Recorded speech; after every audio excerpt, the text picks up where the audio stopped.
ค้กส้มไหม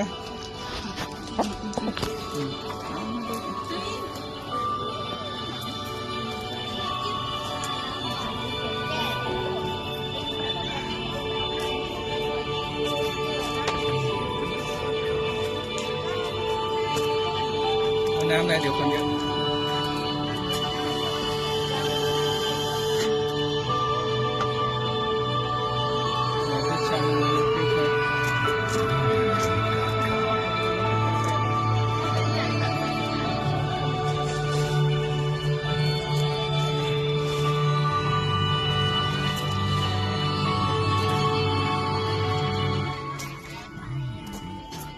ท่าดีๆท่าสวยๆ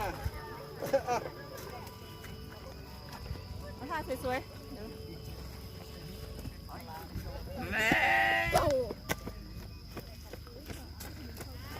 อุ้ยทำไมแกะที่นี่มันแบบหิวหวยมากเลยอย่ามาเก็บไหมอันนี้นี่สงสัยไม่มีคนป้อนนะโดนไล่ตัวนี้มันน่ารักนะลองหยุบหัวมันสิตัวนี้มันน่ารัก ไม่เอาไอ้นี่กับอันนั้นจับกัด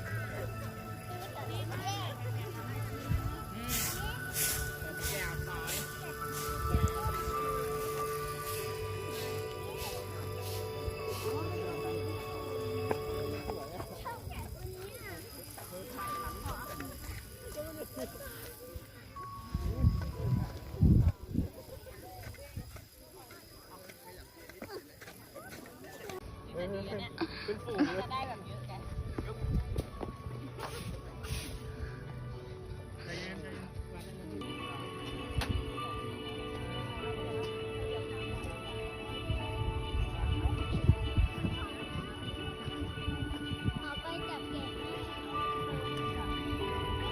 น่ะรูปแกะนี่แกะ แม่ ลูกแกะกินหญ้า